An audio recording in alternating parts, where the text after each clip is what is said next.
Manusia yang rugi adalah manusia yang mengurusi jabatan, mengurusi keluarga, mengurusi harta, meninggalkan amal saleh. Nah ini yang rugi.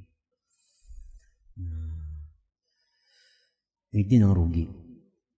Jadi mati-matian menyayangi harta, kedudukan, keluarga. Amal saleh kada tak urus lagi, amal saleh ketinggalan.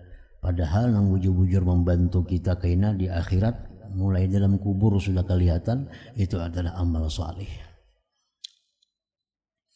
Nah, jadi jarah Hatimul Asam, aku sudah menyimpulkan bahwa yang perlu aku sayangi, yang perlu aku perbanyak ternyata adalah amal saleh.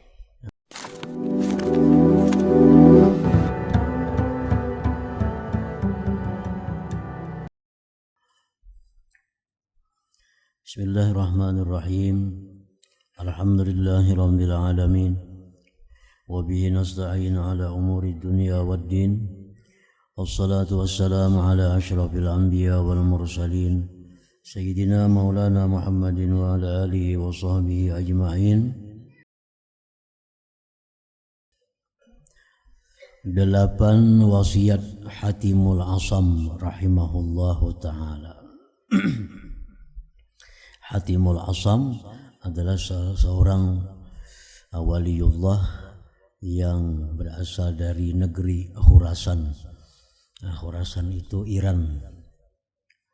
Beliau salah seorang tokoh ulama Ahlus Sunnah wal Jamaah yang wafat tahun 237 Hijriah.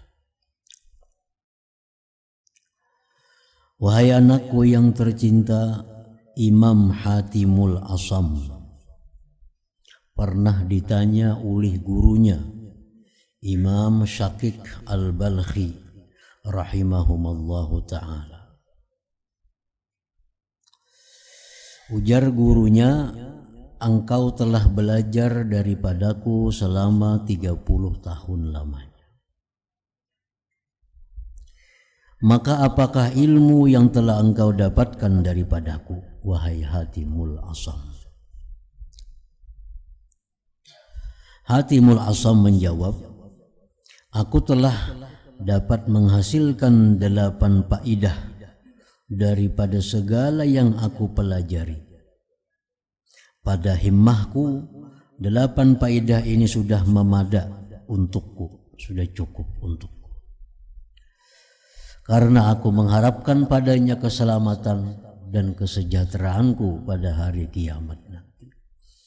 Jadi 30 tahun menuntut ilmu, 8 macam inilah kesimpulan daripada yang dituntut selama 30 tahun oleh Hatimul Asam kepada gurunya Syakik Al-Balkhi itu. Lalu Imam Syakik berkata, apa dia 8 faidah itu? Imam Hatimul Asam menjawab, 8 faidah itu ialah: faidah yang pertama, sesungguhnya aku telah melihat kepada makhluk-makhluk yang ada di dunia ini. Lalu aku mendapati bagi setiap makhluk ini mesti ada sesuatu yang dikasihinya dan diasyikinya.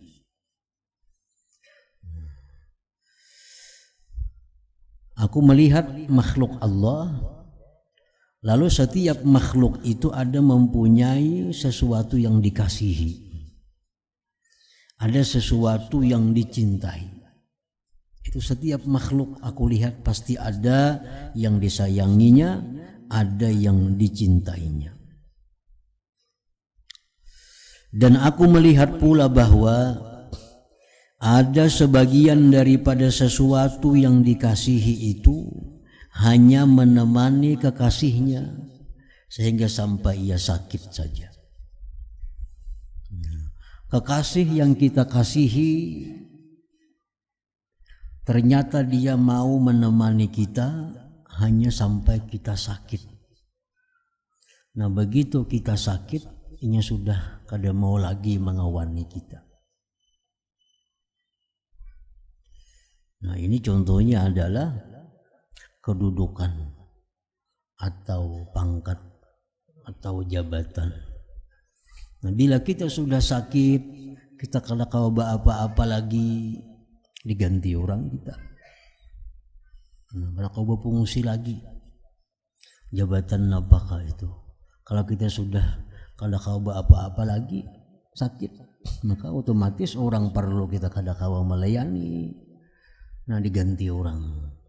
Nah, padahal jabatan ini sangat kita cintai, sangat kita sayangi. Ternyata inya hanya bisa menemani kita sampai kita sakit.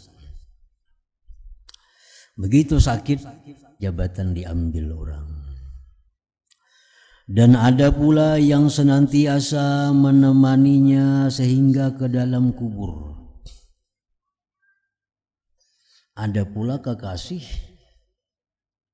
yang menemani sampai ke dalam kubur. Manakala yang lain akan terus balik dan tidak mau untuk bersama-sama dengan kekasihnya di dalam kubur, ia akan membiarkan kekasihnya tinggal seorang diri di dalam kubur. Lalu aku terus berpikir, dan akhirnya aku membuat kesimpulan bahwa sebaik-baik kekasih itu ialah kekasih yang setia, yang mengiringi kekasihnya ke dalam kubur dan menjadi penghibur dan teman yang setia.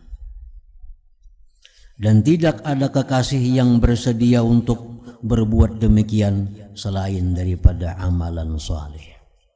Selain daripada amal saleh.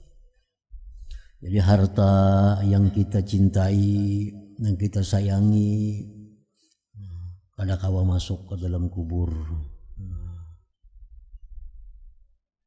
Yang kita pakai gini diambil orang.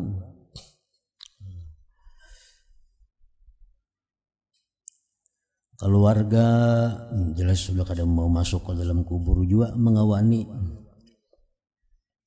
Nah, selain yang mau masuk ke dalam kubur adalah amal saleh. Sembahyang kita membaca Quran. Nah, itu yang menemani kita ke dalam kubur. Dan tidak ada kekasih yang bersedia untuk berbuat demikian selain daripada amalan saleh. Maka aku terus menjadikan amalan saleh ini sebagai teman dan kekasihku, supaya ia dapat menerangi kuburku dan menghibur hatiku, dan sudah pasti ia tidak akan meninggalkan aku duduk bersendirian di dalam kubur itu. Nah, artinya ini bukan larangan menyayangi harta, bukan larangan menyayangi keluarga, bukan larangan menyayangi jabatan, tetapi Sidin di sini menjelaskan bahwa agar sayang kepada hal-hal itu masih di bawah dibanding dengan sayangnya kita kepada amal saleh. Nah, ayo aja sayangi keluarga, tapi kita lebih sayang amal saleh. Jangan sampai kita mengurusi keluarga lalu kita kada lagi beramal. Nah, ini ngarannya salah. Karena yang kita perjuangkan harta benda keluarga ini kada kau mengawani kita sampai akhir. Jadi sayangi aja keluarga, tapi amal saleh lebih sayang lagi. Sayangi aja harta, tapi harta ini disayangi supaya jadi amal saleh. Nah, jabatan disayangi supaya jabatan itu jadi amal saleh.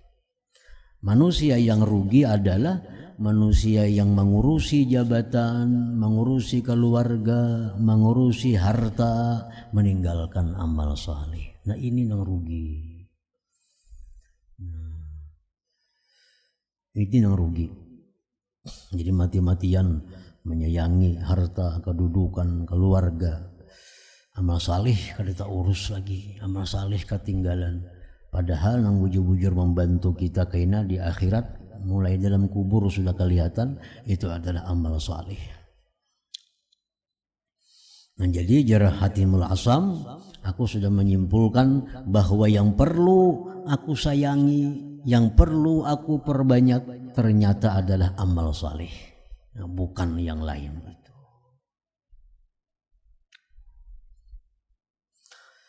Nah itu faidah pertama yang kukaji selama 30 tahun tadi. Faidah kedua, sesungguhnya aku melihat sekalian makhluk ini senantiasa mengikuti kehendak nafsu mereka dan bersegera menunaikan apa jua kehendaknya nafsu itu. Karena nafsu ini selalu menjanjikan kelezatan yang cepat. Nafsu ini menjanjikan kebahagiaan yang cepat tanpa memandang akibat. Nah itu gawian nafsu. Sifat nafsu memang demikian. Penting ambil ini keuntungan, makan ini yang lezat. Urusan akibat tuh kaina. Urusan akibat tuh kada ada urusan. Itulah nafsu. Lain dengan akal. Nah kalau akalnya selalu memandang akibat. Makan ini akibatnya apa? Melakukan ini akibatnya apa? Nah itu akal. Itu akalnya bertolak belakang dengan nafsu 180 derajat. Nafsu ini memikirkan yang segera, sedangkan akal memandang akibat. Nah aku melihat, ujar Imam Hatimul Asam, manusia ini selalu menuruti kehendak nafsunya. Kehendak nafsu. Kadang memikirkan akibat. Lalu aku memikirkan firman Allah Ta'ala yang berbunyi, wa amma man khafa maqama rabbih wa nahan nafsa 'anil hawa fa innal jannata hiyal ma'wa. Maksudnya, dan adapun orang yang takut akan berdiri di hadapan Tuhannya dan ia menahan nafsu daripada kehendak-kehendaknya, maka akan dijadikan baginya surga itu sebagai tempat tinggalnya. Nah, orang yang mampu menahan nafsu itu dijanjikan Allah surga tempatnya. Menahan nafsu ini artinya bukan menahan 100%. Amun nafsu ditahan 100%, matian kita. Nafsu itu ditahan bila mana kada sesuai dengan petunjuk akal. Nafsu diteruskan bila sesuai dengan petunjuk akal. Nafsu hendak ini, nah, akal kita fungsi akal, mun aku ambil tuh akibatnya apa?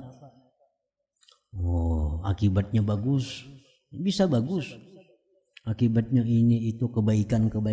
Nah, laksanakan. Kehendak nafsu ini, tapi akibatnya nih bisa jadi dosa, bisa jadi maksiat, jadi mudarat. Nah, akal kadang memberi akan tahan. Nah, itu artinya menahan nafsu. Bukan menahan seluruhnya kada. Nah nafsu ini kayaknya kalau sudah selalu ditahan demikian, ini kada memerlukan akal lagi, sudah menjadi nafsu mutmainnah itu. Kada memerlukan petunjuk orang lagi. Kalau sudah nafsu jadi mutmainnah, ini kebiasaan sudah ka ini ditahan, ka ini ditarusakan, ka ini ditahan, ka ini tarusakan. Kebiasaan. Akhirnya nafsu kita ini ampihnya bakal hendak lawan yang kada baik, selalu kehendaknya yang baik. Nah, jadi nafsu mutmainnah. Jadi nafsu mutmainnah. Nah, jadi Allah berfirman ini bila mana orang yang mampu mengendalikan nafsunya,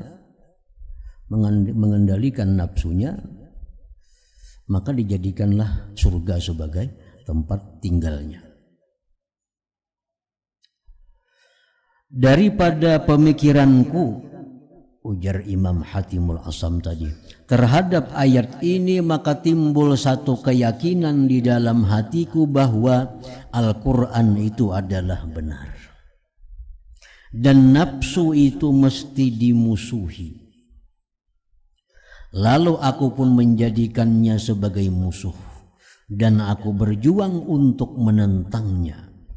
dan aku tidak memanjakannya sehingga ia tunduk kepadaku dan ia merasa puas hati dengan tugasnya untuk taat dan beribadat kepada Allah Subhanahu wa ta'ala. Nah, jadi akhirnya nafsu ini kujadikan musuh, selalu ku tentang apa kehendaknya, akhirnya nafsuku ini jinak dengan taat dan ibadah kepada Allah.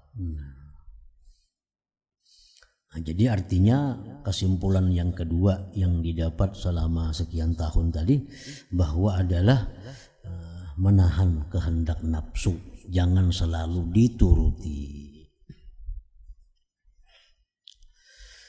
Faedah ketiga yang didapat oleh Imam Hatimul Asam, sesungguhnya aku melihat setiap orang berusaha untuk menghimpunkan harta benda dunia ini sebanyak-banyaknya.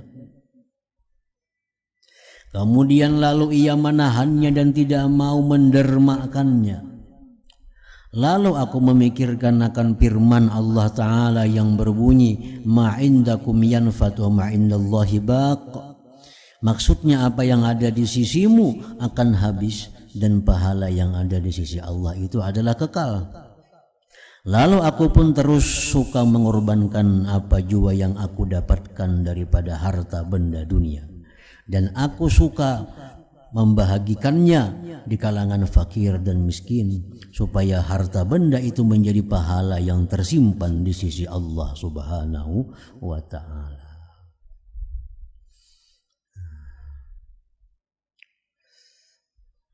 Ini faedah yang ketiga bahwa Sidin kadang melarang orang mencari harta, kadang melarang orang berusaha, tapi yang dilarang itu adalah mencari harta untuk mengumpulkannya, untuk memperbanyaknya tanpa memikirkan bekal di akhirat daripada harta benda itu. Ujar Nabi kita bahwa beliau bersabda, harta engkau itu sebenarnya adalah sesuatu yang telah kamu sedekahkan. Itulah yang sebenarnya harta engkau. Harta yang kita berikan kepada orang lain, sedekahkan atau hadiahkan, itulah yang punya kita sebenarnya. Nah, itu punya kita. Pakaian yang sedang kita pakai ini, itulah yang pakaian punya kita. Makanan yang sedang kita makan itu, itulah makanan yang punya kita. Nah, selain pada itu belum tentu ampun kita. Belum tentu ampun kita. Jadi kadang mustahil orang di dalam dunia ini kaya raya, di akhirat miskin, di akhirat kita miskin, hina. Kenapa? Karena kekayaannya ditinggalnya di dunia. Kekayaan ditinggal di dunia. Mobil ditinggal, rumah mewah ditinggal, ruko suku ditinggal, permata berlian ditinggal di dunia. Di akhirat miskin, mengemis kesana kemari minta. Nah, itu kenapa? Karena kekayaan tertinggal di dunia. Ada sebagian lagi orang yang dunia kaya, akhirat kaya. Nah, ini orang yang menjaga keseimbangan. Di dunia ada harta yang digunakannya untuk keperluannya dan keluarga, tapi di akhirat pun demikian. Sebagaimana dia bangun rumah di dunia, dia bangun rumah di akhirat. Dia beli kebun di dunia, nukar kebun sagan akhirat. Bangun toko di dunia, bangun toko sagan di akhirat. Nukar mobil sagan dunia, nukar mobil sagan akhirat. Mati, dunia akhirat kaya. Dunia akhirat kaya. Nah, itulah yang dimaksud Allah dengan firman-Nya, Rabbana atina fid dunya hasanah wa fil akhirah hasanah. Nah, dalam dunia ini sugih, di akhirat pun sugih. Nah, itu yang paling bagus yang disuruh Tuhan dalam doa Rabbana atina fid dunya hasanah wa fil akhirah hasanah wa qina adzabannar itu. Nah, jadi harta kita yang sebujurnya itu adalah harta yang kita berikan. Kita nukar mobil misalnya, Nah, kita suruh orang lain memanfaatkan mobil itu. Nah, itu berarti kita untuk mobil kita di akhirat. Kita banyak bisi pakaian kita berikan sebagiannya kepada orang, itulah pakaian kita di akhirat. Nah, makanan kita berikan sebagian kita makan, nah makanan itulah sagan makan kita di akhirat.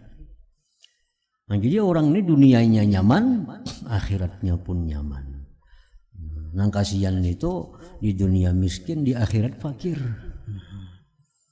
Nah, dalam dunia sudah kada sing duitan, gawian pulang kada sembahyang, beramal salih kada, bedum becatur di gardu, duit kada sing duitan. Di akhirat miskin lagi.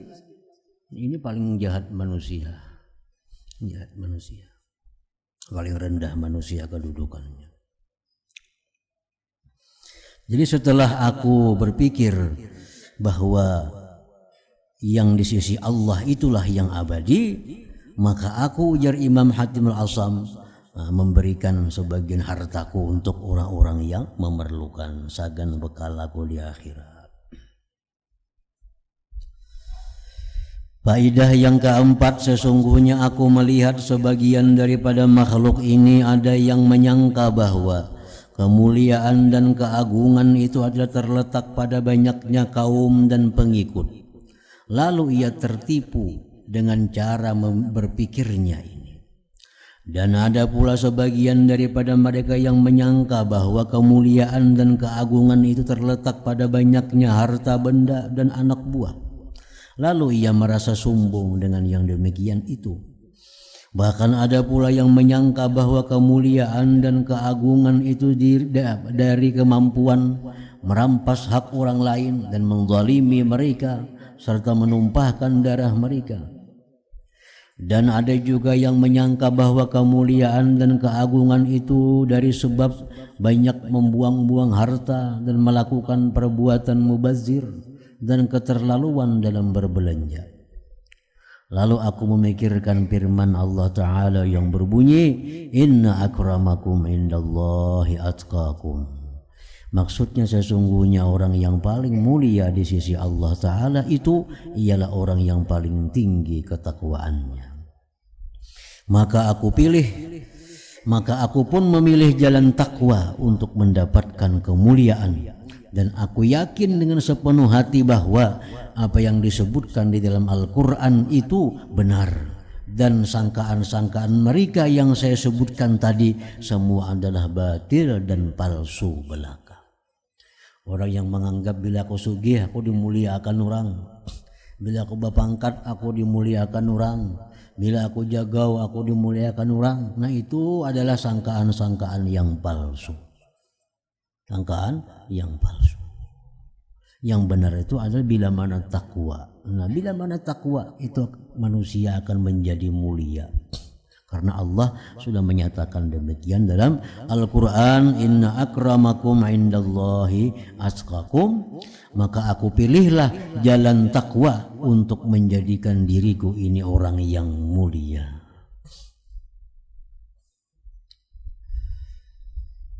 Nah, faidah yang kelima, sesungguhnya aku melihat ramai orang yang saling maki-memaki dan umpat-mengumpat. Hal ini disebabkan daripada sifat hasad dalam memiliki harta, kedudukan atau ilmu. Nah, ini sifat manusia. Gibah menggibah, maki-memaki. Masalahnya itu kenapa? Karena ada dengki.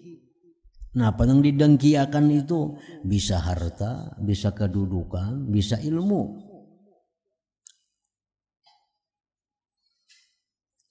Lalu aku memikirkan firman Allah Ta'ala yang berbunyi, Nahnu qasamna bainahum ma'isyatahum fil hayatid dunya.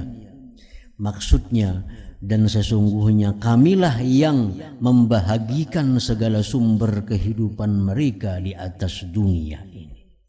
Ujar Tuhan, sudah kami bagi, belum ada muncul orangnya di dunia, sudah ada tulisannya di Lauhil Mahfuz, jatah yang diberikan kepadanya itu. Nahnu qasamna bainahum ma'isyatahum fil hayatid. Kami telah membagi. Belum lagi orangnya lahir ke dunia, sudah ada. Si fulan selama hidupnya akan dapat rezeki ini sekian, dapat rezeki duit sekian, dapat rezeki ternak sekian, dapat rezeki ini sekian. Nah, maka aku pun paham bahwa pembagian segala nikmat itu adalah daripada Allah Ta'ala, sejak daripada alam azali lagi, sejak alam dahulu sudah dibagi oleh Allah. Oleh karena itu aku tidak pernah hasad akan siapa, dan aku merasa puas hati dengan pembahagian yang telah dilaksanakan oleh Allah Subhanahu wa Ta'ala.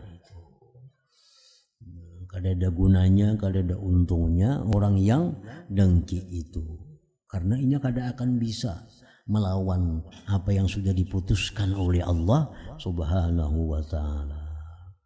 Allah memberikan rezeki kepada si fulan itu hari ini 10 juta. Itu sudah keputusan Tuhan. Di masa azali, masa belum ada kita, diputuskan kita pada hari ini tanggal dapat duit 10 juta.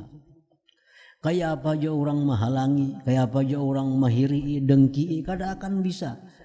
Duit itu pasti akan sampai kepada kita 10 juta itu. Nah, ini sudah keputusan Tuhan. Namun kita hirin apa gunanya? Mengurangi rezeki orang enggak ada. Kada mengurangi rezeki orang.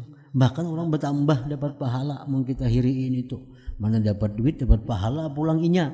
Nah, nang hiri ini bang, mana hiri sakit hati dapat dosa lagi. Double.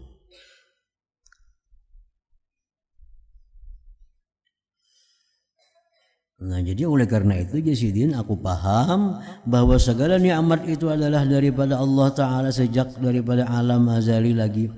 Oleh karena itu aku tidak pernah hasad akan sesiapa, dan aku merasa puas hati dengan pembagian yang telah dilaksanakan oleh Allah Subhanahu wa Ta'ala. Baik harta, baik ilmu, baik kedudukan, semua nikmat-nikmat itu sudah dibagi oleh Allah Subhanahu wa Ta'ala.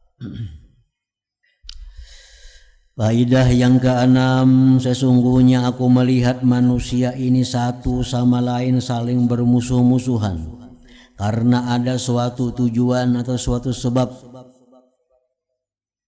Berebut napakah mungkin lalu terjadi permusuhan. Lalu aku memikirkan firman Allah Ta'ala yang berbunyi, inna syaitana lakum aduun fattakhizuhu aduwa. Maksudnya sesungguhnya syaitan itu bagi kamu adalah musuh yang nyata. Karena itu jadikanlah ia sebagai musuh. Maka aku membuat kesimpulan bahwa tidak perlu kita bermusuh dengan siapa selain daripada syaitan. Hendak memusuh lawan syaitan. Memusuh lawan syaitan. Karena apa? Karena syaitan ini selalu berusaha menjatuhkan kita ke jurang kehinaan di dunia dan akhirat. Gawian syaitan itu aja, kalau ada lain. Syaitannya kada ada mutmainnah, mun nafsu ada mutmainnah. Nafsu mun dididik, dilatih, jadi nafsu baik. Mun syaitan kada ada, kecuali syaitan Nabi kita seikung tu aja. Ajar Nabi setiap orang tu ada syaitan.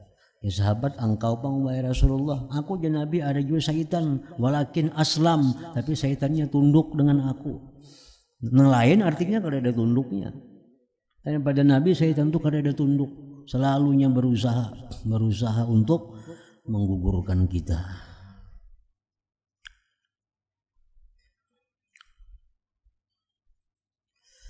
Maka aku pun membuat kesimpulan bahwa tidak perlu kita bermusuh dengan siapa selain daripada syaitan. Faedah yang ketujuh yang ku ambil dari guru ujar Hatimul Asam, Sesungguhnya aku melihat setiap orang bersungguh-sungguh dan berusaha dengan sepenuh tenaga untuk mencari makan dan sumber kehidupan. Dan terkadang ia terpaksa mengambil yang syubhat dan yang haram. Ia terpaksa menjual harga dirinya dan air mukanya. Lalu aku memikirkan firman Allah Ta'ala yang berbunyi, wa ma min dabbatin fil ardi illa 'alallah rizquha. Maksudnya, dan tidak ada daripada sesuatu yang melata di atas muka bumi ini kecuali rezekinya telah dijamin oleh Allah Ta'ala. Maka aku pun mengetahui bahwasanya rezekiku di tangan Allah dan telah dijamin oleh Allah Ta'ala. Lalu aku hanya sibuk mengerjakan ibadah kepadanya dan aku putuskan segala harapanku dengan selain daripada Allah Subhanahu wa Ta'ala. Nah, hartanya jaminan Allah.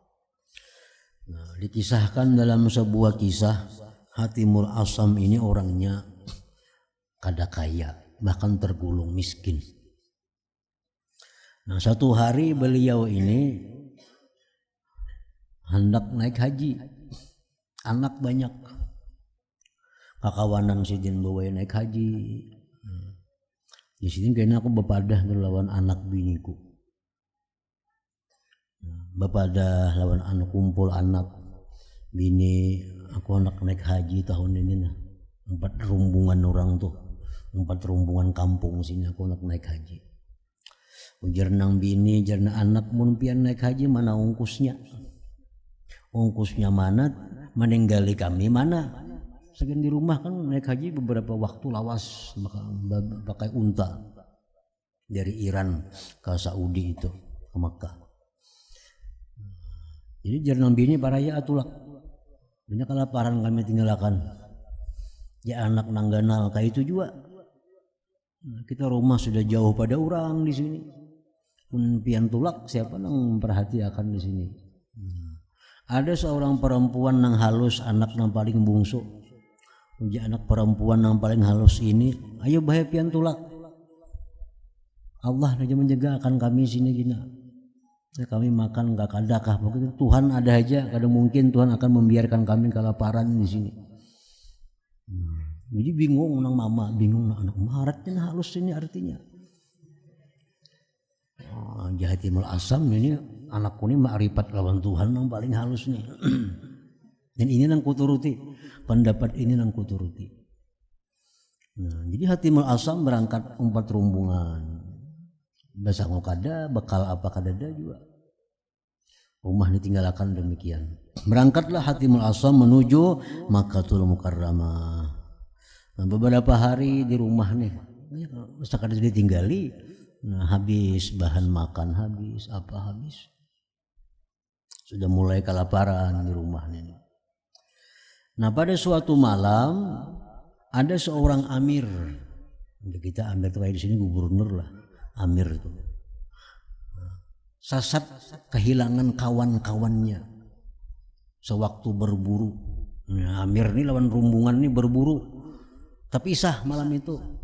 Amir ini kalau dapat lagi mencari kawan di mana, pengawal di mana, anak buah.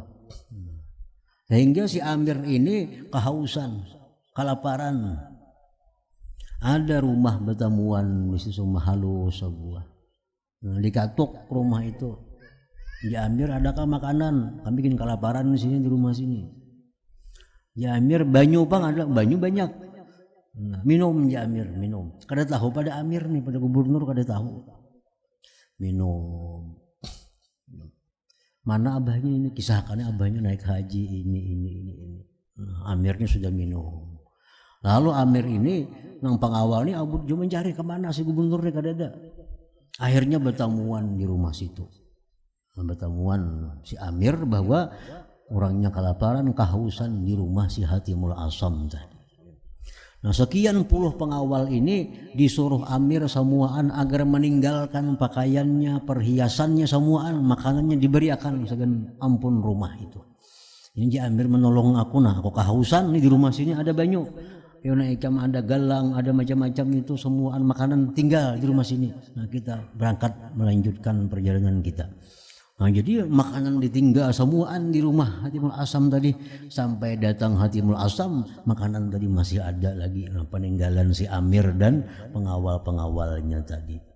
Nah, ini kisah nang di rumah ditinggalkannya Amir tadi, membuktikan bahwa apa nanjar anak halus tadi, Tuhan kada akan membiarkan kita kelaparan di sini. Pasti ada Tuhan memberikan jalan-jalan untuk datangnya rezeki tadi. Nah, jadi itu keyakinan daripada seorang anak halus Hatimul Asam tadi. Nah, Hatimul Asam ini di perjalanan kada berduit juga. Nah, kada berduit juga, kada makanan diberi orang makan, belak ada yang ada. Ada orang sugih di rumbungan itu garing. Sudah diobati macam-macam kada mau juga ampih. Ya orang sugih itu ada kada sih orang saleh yang bisa mendoakan lawan Tuhan supaya aku ni sigar. Jurang ada tuh Hatimul Asam di belakang sana. Kiau Hatimul Asam. Dia kiau Hatimul Asam. Berdoa lawan Tuhan supaya sigar orang sugih ini kawan naik haji. Sigar nang sugih. Nah, berapa dinar diberi Hatimul Asam duit oleh si orang sugih tadi. Sampai kawa ke Madinah, kawa ka boleh ka rumah nukar ule-ule labihan duit itu lagi. Jadi itu membuktikan keyakinan si jin bahwa wa ma min dabbatin fil ardi illa 'ala Allah rizquha. Faedah yang ke-8 yang terakhir yang kuambil daripada guru selama 30 tahun menuntut ilmu, sesungguhnya aku melihat setiap orang ada memiliki sesuatu yang menjadi pegangannya. Sebagian mereka menjadikan dinar dan dirham sebagai pegangan, dan yang lain pula menjadikan harta dan kerajaan sebagai pegangan, dan ada pula yang menjadikan kemahiran atau pekerjaan sebagai pegangan hidup maksudnya. Bahkan ada orang yang menjadikan hamba Allah sebagai pegangannya. Lalu aku memikirkan firman Allah Ta'ala yang berbunyi, wa may yatawakkal 'ala Allah wa huwa hasbuh innallaha balighu amrih qad ja'alallahu likulli syai'in qadra. Maksudnya, dan siapa yang bertawakal kepada Allah, maka Allah pasti akan mencukupkannya. Sesungguhnya Allah Ta'ala itu mempersampaikan segala urusannya, dan sesungguhnya Allah Ta'ala telah menjadikan bagi setiap sesuatu itu kadar yang telah ditentukannya. Maka aku pun terus bertawakal kepada Allah, maka Allah mencukupkan akan daku, dan Allah itu ialah sebaik-baik tempat berserah diri. Nah, jadi itulah 8 ilmu yang ulun ambil wahai guru selama mengaji lawan pian 30 tahun itu. Lalu Syakik Al-Balkhi berkata kepada Hatimul Asam, jar si guru ni, semoga Allah senantiasa memberi taufik kepadamu wahai Hatimul Asam. Sesungguhnya aku telah membaca Taurat, Injil, Zabur, dan Quran. Maka aku mendapati isi keempat kitab ini adalah beridar pada membahas 8 masalah yang engkau sebutkan tadi. Intinya yaitu juga, intinya itu. Baik Taurat, Zabur, Injil, Quran, intinya ia 8 perkara itu. Dan siapa yang beramal dengannya, maka sebenarnya ia telah beramal dengan keempat kitab yang aku sebutkan tadi. Orang yang bisa melakukan 8 hal ini wahai Hatimul Asam, berarti dia bukan hanya mengamalkan Quran, dia mengamalkan seluruh kitab yang diturunkan Allah Subhanahu wa taala kepada para rasul-rasul dahulu.